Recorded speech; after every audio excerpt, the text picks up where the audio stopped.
Señoras, señores, tengan ustedes muy buenos días.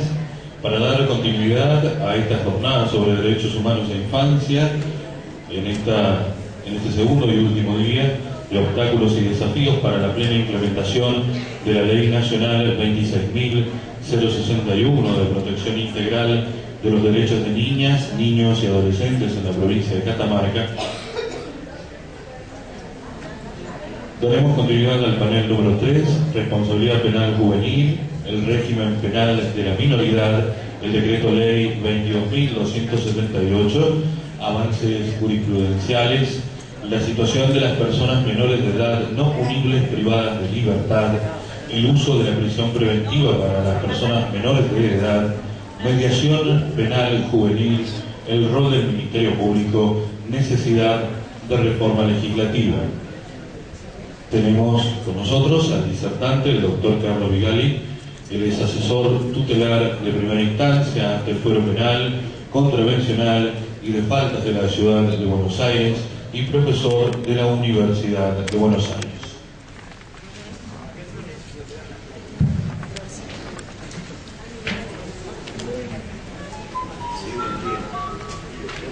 Buen día. Bueno, agradezco la invitación y la convocatoria. La idea es hacer 5 o 10 minutos de un vuelo muy rápido por 800 años de historia para ver que nos quedamos en el tema que voy a abordar atrasados aproximadamente 100 años. Saben ustedes que el poder punitivo apareció y desapareció en numerosas oportunidades a lo largo de la historia, y la última vez que apareció para quedarse entre nosotros fue a fines del siglo XII europeo. Apareció así reemplazando el derecho germánico, un intento de resolver disputas a través de la participación de los protagonistas, y apareció entonces este poder punitivo como decisión jerarquizada. Adviertan que, para completar el cuadro del derecho germánico, era una lucha, si se quiere, de diversos modos y en las distintas acepciones de lucha entre protagonistas, y la única participación de alguien extraño a los protagonistas tenía solo la misión de ser un árbitro, es decir, un mero controlador de las reglas de juego, que se habían autoimpuesto los protagonistas del conflicto. Aparece el poder punitivo reemplazando ese sistema de resolver disputas con una decisión verticalizada, primero a través de la figura de un procurador, el procurador del rey, quien empieza a asistir a la parte ofendida en un conflicto, a la parte lesionada en un conflicto, para luego terminar desplazando a la parte ofendida, lo que se llama desde siempre en la historia del derecho expropiación del conflicto, confiscación del conflicto, expropiación de la víctima. Esto es sacar de circulación a una de las partes del conflicto, la víctima, y ocupar su lugar un funcionario del rey. Este modo de, esta reaparición del poder punitivo no solo implicaba una formidable construcción de poder, el monarca se apoderaba de los conflictos interpersonales, sino que, como suele suceder cuando se aborda la cuestión del poder, tenía un contenido crematístico o patrimonial, en razón de que aparecen en ese momento la confiscación de bienes y las penas son preponderantemente penas pecuniarias, y el destino de la confiscación y las penas pecuniarias son para el rey. Con otras palabras, si queremos sintetizar y decirlo en lenguaje coloquial, el poder punitivo reapareció a fines del siglo XII europeo como forma de recaudación para la corona. Si esto es así, pues tendríamos que estar alertas frente a este ejercicio de poder. Para hacerlo recurrió o hizo una pirueta semántica, y la pirueta semántica que hizo fue lo que era conceptualizado, concebido como una lesión, como un daño, fue reemplazado, fue sustituido por la categoría de la infracción. La infracción, a diferencia de la lesión o el daño, tiene un sujeto afectado colectivo, y obviamente el sujeto afectado colectivo era el monarca. Una decisión verticalizada de poder requiere, toda decisión verticalizada de poder requiere un texto. Un sociólogo contemporáneo dice que necesita un tirano, además de tener un buen ejército, necesita un texto. Indudablemente necesita un texto. Ese texto que el poder punitivo necesitaba lo suministró, acaso la primera escuela jurídica de la Universidad de Bolonia, los glosadores, llamados así porque creían, estaban convencidos, de que la ciencia jurídica consistía en hacer glosas lineales o interlineales y marginales de los textos. Con lo cual, a modo de pie de página, advierten que es el primer modo, la primera actitud frente al poder punitivo. La primera actitud frente al poder punitivo es la legitimación por elusión. No me ocupo, solo me ocupo de enunciados normativos. ¿A quién se aplica? ¿Cómo se aplica? ¿Qué diferencia hay en la aplicación de un enriquecimiento ilícito, de una quiebra fraudulenta o de un hurto doméstico? No es mi tema, eso es ciencia impura. Y unos años después, en los primeros años de 1230, al entonces Papa, Pontífice Romano, se le ocurrió perseguir las herejías de un modo distinto a como lo venía haciendo, esto es a través de los obispos regulares, creando los tribunales de la Inquisición. La Inquisición, hay acuerdos sobre esto, hay numerosos desacuerdos respecto de la Inquisición, pero hay acuerdos sobre la finalidad que tuvo la Inquisición. Y fue aniquilar a un grupo de cristianos que habitaban lo que hoy es Francia, que se llamaban cátaros. Cátaro es una palabra de origen griega que significa puro o perfecto. La idea era aniquilar a los cátaros fundamentalmente por dos razones. Las razones filosóficas que podía haber, si es que puede haber razones filosóficas para aniquilar personas, eran que sostenían una tesis dualista, conforme a la cual existen dos principios, un principio del bien y un principio del mal. Esa es una primera tesis.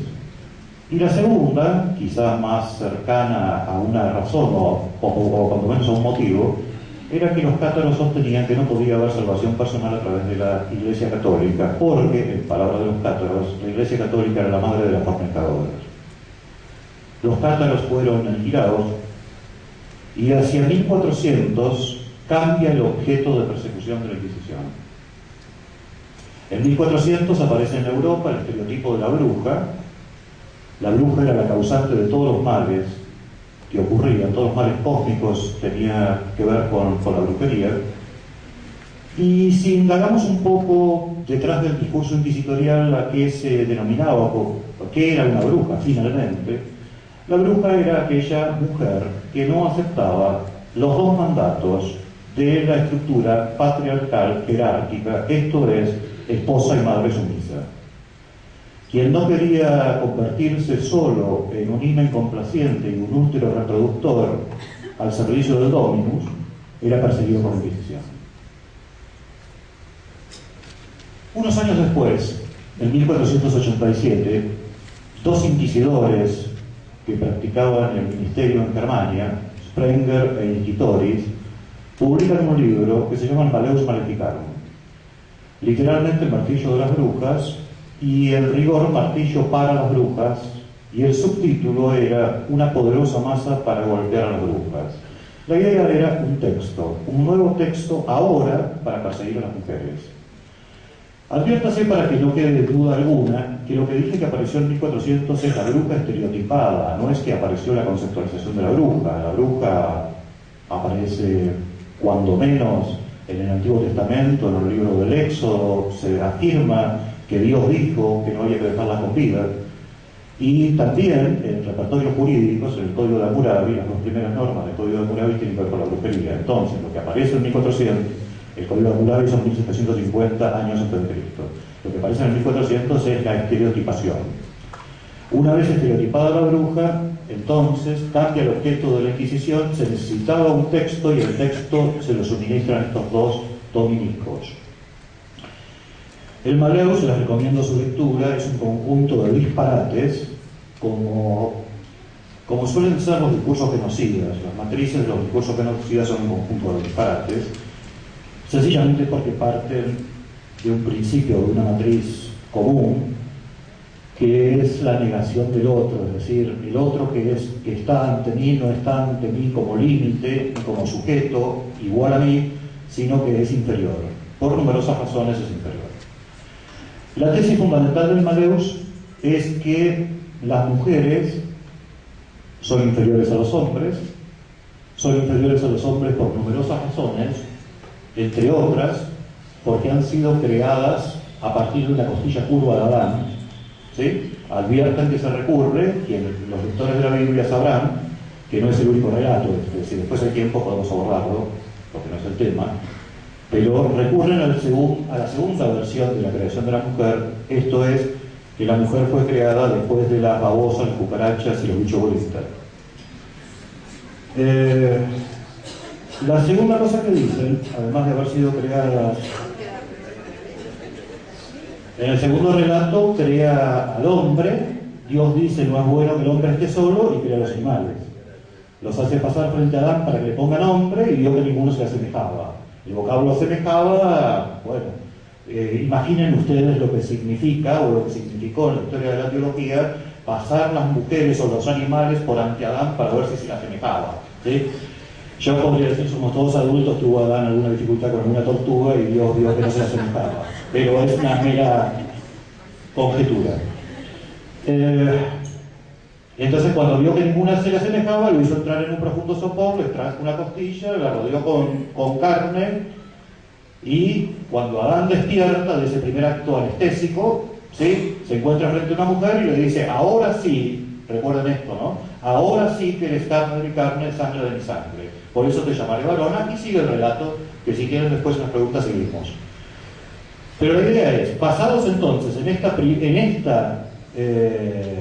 relato de la creación de la mujer, el segundo, el que la mujer es creada después de los animales, porque ninguna se le asemeja al hombre, construyen la tesis fundamental entonces, que es esta de la mujer como inferior, y sigan diciendo, son inferiores porque tienen el grave defecto, adviertan cuál es el grave defecto, el grave defecto de no querer ser gobernadas por el hombre, ¿sí? Ese es uno de los defectos graves que tiene la mujer. Y algunos otros son, y esta quizá es la tesis central del libro, que tienen textualmente la boca de la vulva insatisfecha. Es decir, la idea es que las mujeres son insusceptibles de ser satisfechas sexualmente por los hombres y por tanto se van a copular con los demonios, ¿sí? Fíjense qué maravilla, ¿no? El horizonte de proyección intelectual de estos libros.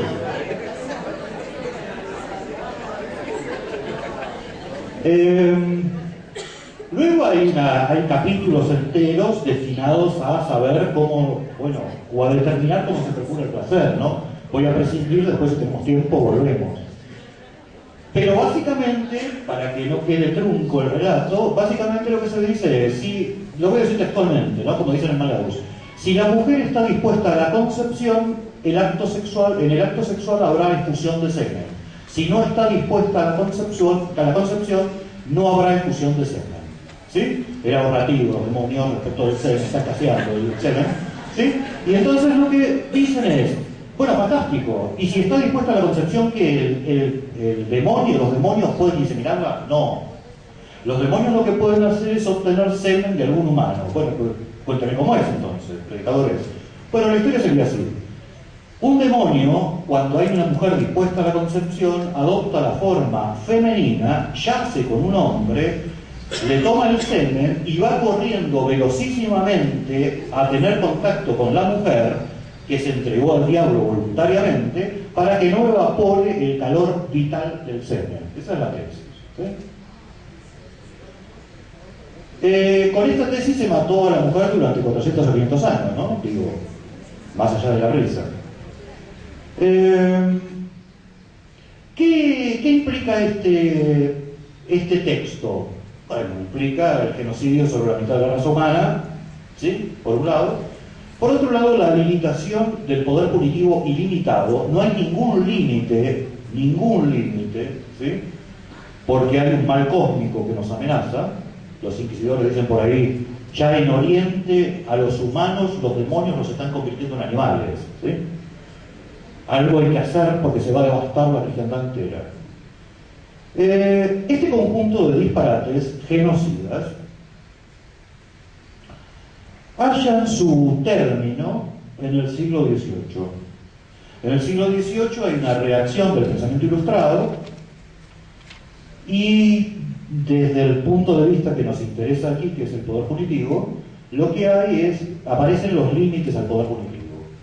Aparecen los límites al poder punitivo, aparece el momento de mayor desarrollo del pensamiento de la dogmática penal, si se quiere, entre comillas. Aparece lo que después se llamó el derecho penal liberal, es decir, un derecho concebido como límites, como escudos protectores de las personas frente a quien ha de tentarle poder.